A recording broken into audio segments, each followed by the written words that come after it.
Welcome back to The Explainer. Today, we are diving straight in and distilling some incredibly rich historical narratives from ancient Judah into practical life lessons that you can use right now.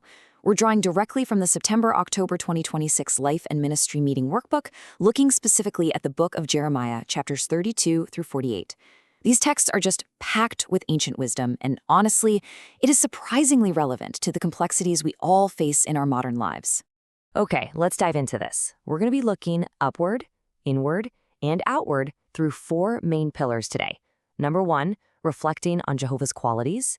2, the reward of faithful obedience.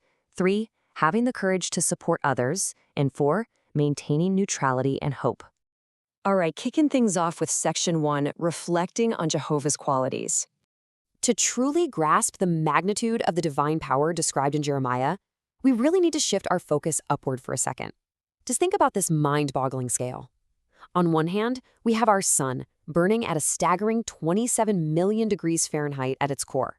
It's so powerful that our very lives, the climate, all the wonderful resources on Earth, completely depend on it. But then compare that to the star UY Scuti. It has a diameter 1,700 times larger than our sun. If you dropped it right where our sun is, it would completely engulf the Earth and extend all the way out past the orbit of Jupiter. It is just a massive, awe-inspiring physical creation. Now let's connect that astronomical science directly to the scripture. Jeremiah 32:17 says, "O sovereign Lord Jehovah, look, you made the heavens and the earth by your great power." So here is the absolute crucial point. That exact same limitless power, the very power that fuels stars millions of degrees hot and spans the entire universe, that is the same power used to give us strength beyond what is normal during our own personal trials today. So, what does this all mean for you and me? How does Jehovah's immense power reassure you today? When you couple that sheer, awe-inspiring power with his perfect justice against wickedness, well, it's incredibly comforting, isn't it? Take a second to actively meditate on how this divine strength can alleviate your own modern anxieties. Moving right along to section 2, the reward of faithful obedience. Now, what's really interesting here is the stark historical contrast in how two different groups responded to commands. On one side, we have King Zedekiah, who perfectly represents conditional, situational obedience. And on the other, you have the Rechabites, representing unconditional, unwavering loyalty. Let's break down the historical facts of exactly what Zedekiah did. When Jerusalem was under a terrifying siege by the Babylonians, Zedekiah and his princes suddenly panicked. They made a covenant to free all Hebrew slaves, basically trying to comply with the law just to gain God's favor in a moment of sheer desperation. But as soon as the Egyptian military arrived and the Babylonians temporarily lifted the siege, Zedekiah's treacherous heart was fully revealed. He immediately forced those emancipated slaves right back into servitude. It just shows how incredibly easy it is to treat obedience like a transaction when danger is near, only to completely abandon it when you feel safe again. But contrast that transactional behavior with the Rechabites. They had a Canaanite ancestor, Jehonadab, who gave them a strict command not to drink wine. Over 200 years later, they were still faithfully obeying that command. They even refused wine when the prophet Jeremiah himself tested them. The logic here is just beautiful. Their steadfast resolve to obey a long-dead earthly father deeply impressed Jehovah, guaranteeing them protection from the coming calamity. The big lesson being, if they were rewarded for obeying an earthly ancestor, how much more diligently should we be obeying the living God?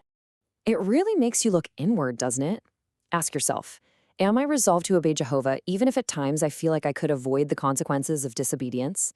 It's a really powerful prompt to evaluate the true nature of our own obedience, especially in those quiet, hidden moments when we think the pressure is off.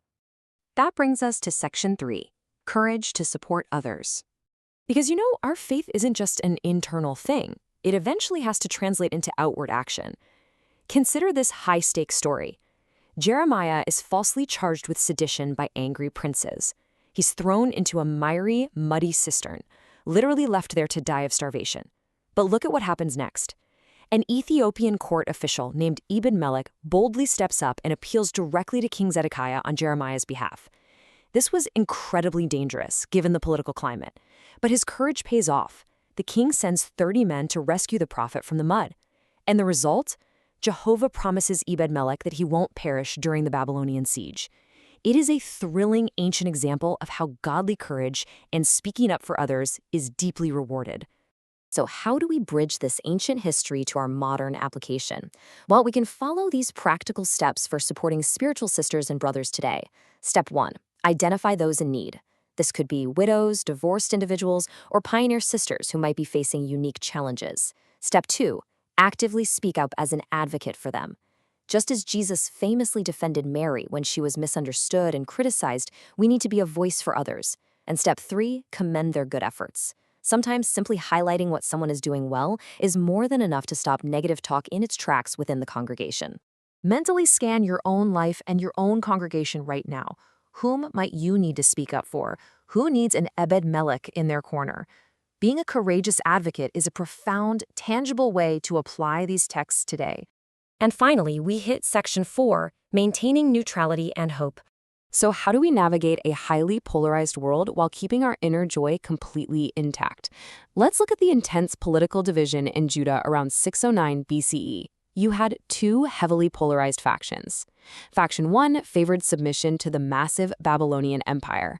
Faction 2, on the other hand, was urging a nationalistic rebellion, relying on military assistance from Egypt. The historical text shows us that Jeremiah had to maintain absolute neutrality right in the middle of this nationalistic hysteria, even though it led to him being severely persecuted, misunderstood, and imprisoned by local leaders. And it wasn't just Jeremiah who struggled with the intense pressures of the time. His secretary, Baruch, also faced a major crisis of focus. Listen to this quote from Jeremiah 45:5. "You are seeking great things for yourself. Stop seeking such things." The crucial point here is that even faithful, hardworking men like Baruch can lose their perspective.